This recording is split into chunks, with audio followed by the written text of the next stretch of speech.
తాకట్టులో ఉన్న బంగారాన్ని విడిపించి ఆ రోజు ఆన్లైన్ రేటుకే మేము కొంటాం. Sharma gold company.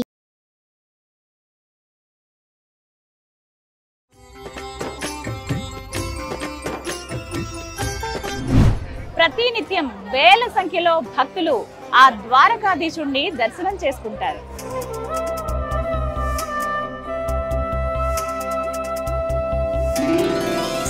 ఆలయ ప్రవేశానికి ఇదే ప్రధాన ద్వారం అండి. మొత్తంగా 56 మెట్లుంటాయి. ఈ మెట్లెక్కి పైన ఉన్న ఆ ద్వారకాధీశుణ్ణి దర్శించుకుంటారు భక్తులు.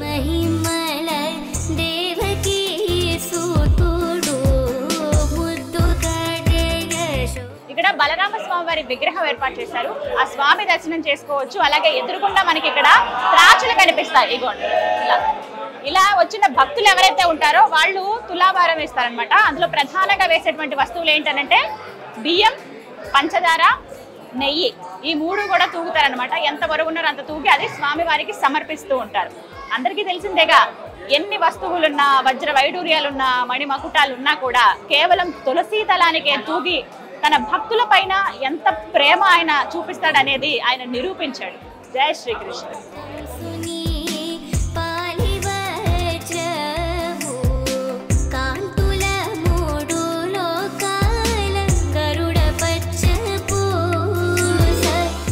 ద్వారకలో అడుగు పెట్టిన దగ్గర నుంచి మనసుని ఒక ఆధ్యాత్మిక భావన కమ్ముకుంటుందండి. నాకైతే ఏవేవో గుర్తొస్తూ ఉన్నాయి. ఆ శ్రీకృష్ణ పరమాత్ముడు ఇక్కడ పరిపాలించింది ఒక రాజుగా ఈ ప్రాంతంలోనే కదా. ఆయన ఎంతో మందిని, తన భక్తుల్ని ఉద్ధరించింది ఈ ప్రాంతంలోనే. యదువంశం మొత్తం నివసించింది ఈ ప్రాంతంలోనే అని అది గుర్తొచ్చినప్పుడల్లా మనసంతా పులకించిపోతుంది. ఏదో తెలియని వైబ్రేషన్ అయితే నేను ఎక్స్పీరియన్స్ చేయగలుగుతున్నాను.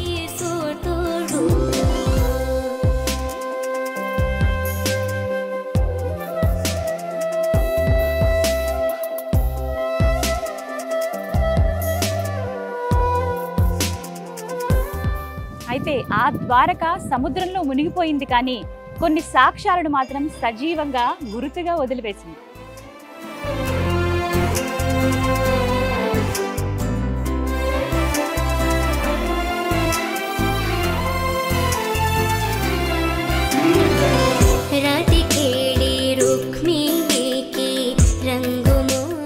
ద్వారకాలో మూల్ ద్వారక, బేట్ ద్వారక అని 2 ప్రాంతాలు ఉంటాయండి. బేట్ ద్వారక అంటే సముద్రంలో మునిగిపోయిన విశ్వకర్మ నిర్మించిన శ్రీకృష్ణ భగవానుడు పరిపాలించిన ద్వారకా నగరం. మూల్ ద్వారక అంటే ఇదిగో ఇక్కడ కనపడుతుందే ఆలయాన్ని నిర్మించిన ప్రదేశం. శ్రీకృష్ణ భగవానుడు ఇక్కడే కొలువై ఉన్నాడు. ఇదే మూల్ ద్వారకగా పిలుస్తారు.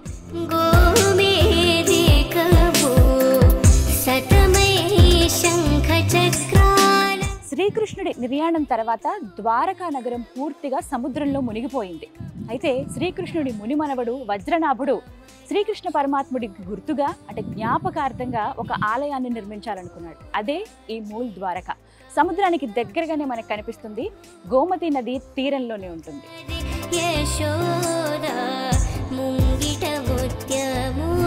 సున్నపు రాయితో నిర్మించిన 5 అంతస్తుల ఈ పెద్ద ఆలయం చూసేందుకు కన్నుల పండుగగా ఉంటుంది.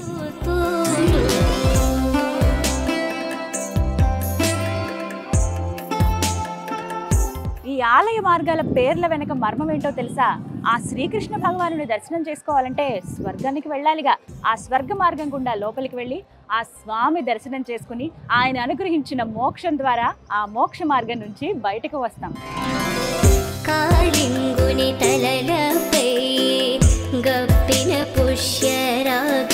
ఆలయ శిఖరం పైన 15 అడుగుల ధ్వజం మనకి దర్శనమిస్తుంది. ఆ ధ్వజానికి ఎప్పుడూ ఒక జెండా కనిపిస్తూనే ఉంటుంది. ప్రత్యేకించి ఆ జెండాని రోజుకి 6 సార్లు మారుస్తారు.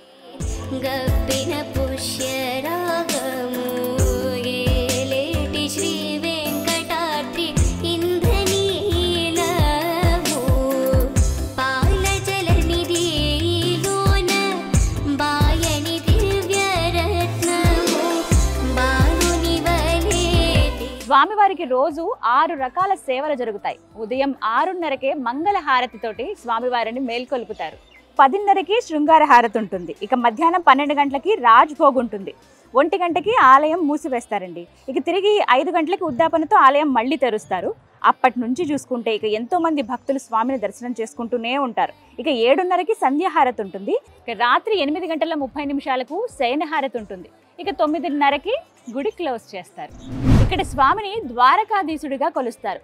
స్వామిని చూస్తున్నంతసేపు తన్మయత్వానికి ఖచ్చితంగా లోనవుతాం. నా దర్శనం తర్వాత స్వామి ఎంత వైభవంగా ఉన్నారు అనే భావన నాలో ఇప్పటికీ ఉందండి. కళ్ళ ముందు ఆ రూపం కదలాడుతూనే ఉంది.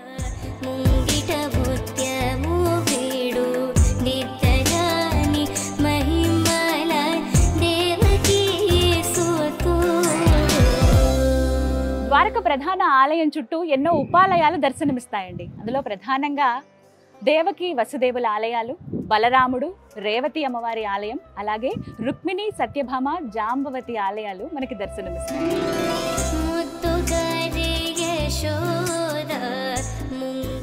ద్వారకకి దగ్గరలోనే రుక్మిణీదేవికి ఒక ప్రత్యేక ఆలయం ఉంటుందండి.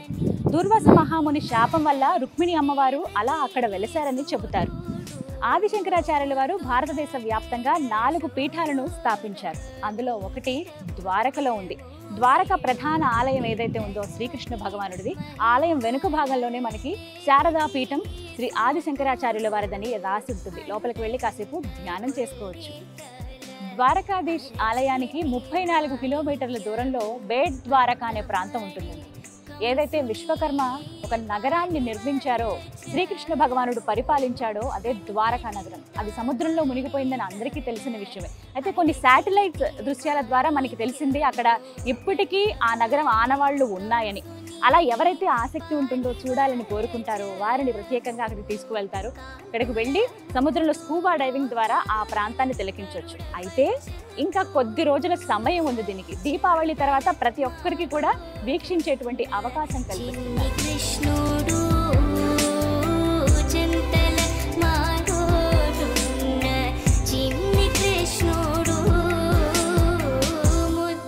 బేట్ ద్వారకాకి వెళ్ళాలంటే ఒకప్పుడు పడవలే మార్గం అండి. కానీ ఇప్పుడు ప్రభుత్వం ప్రత్యేకంగా సుదర్శన్ సేతు అనే ఒక బ్రిడ్జిని ఏర్పాటు చేసింది. మన వెహికల్స్ లోనే డైరెక్ట్ గా మనం ఆ ప్రాంతానికి వెళ్ళిపోవచ్చు.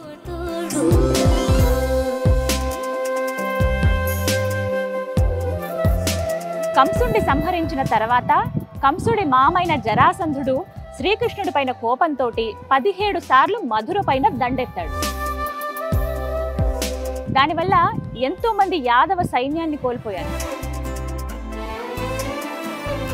అప్పుడు శ్రీకృష్ణ భగవానుడు విశ్వకర్మకు అద్భుతమైన నగరాన్ని ఏర్పాటు చేయమని చెప్పాడు.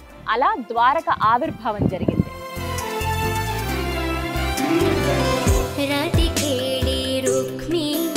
కృష్ణుడి కొడుకు సాంబడు కడుపులో ఒక ముసలం పుడుతుంది.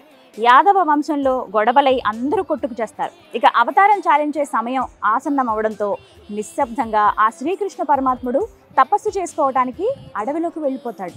అక్కడ ఉద్ధవుడు వేసిన బాణం గుచ్చుకుని నిర్యాణం చెందుతాడు. ఆ విషయం తెలిసిన బలరాముడు కూడా అవతారం చాలిస్తాడు. శ్రీకృష్ణుడు చివరి ఆదేశాల మేరకు అర్జునుడు వారికి అంత్యక్రియలు నిర్వహించి మిగిలిన అతి కొద్ది మందిని ద్వారకా నగరం దాటించగానే ద్వారక సముద్రంలో మునిగిపోతుంది. అలా భగవంతుడి అత్యుత్తమ అవతారమైన శ్రీకృష్ణ అవతార సమాప్తం జరుగుతుంది. ఇది ద్వారక గొప్ప చరిత్ర, సనాతన ధర్మ పవిత్ర చరిత్ర.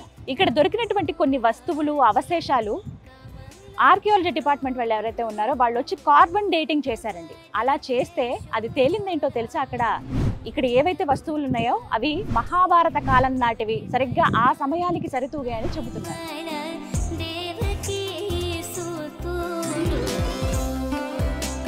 సముద్రంలో మునిగిపోయిన ద్వారకా నగరాన్ని వీక్షించేందుకు ప్రభుత్వం వారు సబ్మరైన్ సేవలను తీసుకొస్తున్నారు.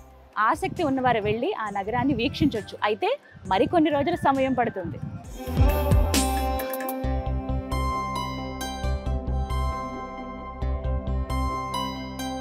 ఇదండి ద్వారక చరిత్ర, అలాగే ద్వారకాధీశుడి ఆలయ విశేషాలు. ఇలా మరెన్నో గొప్ప ఆలయ విశేషాలను మీ ముందుకు తీసుకొస్తాను. మనందరిపైన ఆ శ్రీకృష్ణ భగవానుడి కరుణ కటాక్షాలు ఉండాలని మనస్ఫూర్తిగా కోరుకుంటూ జై శ్రీకృష్ణ.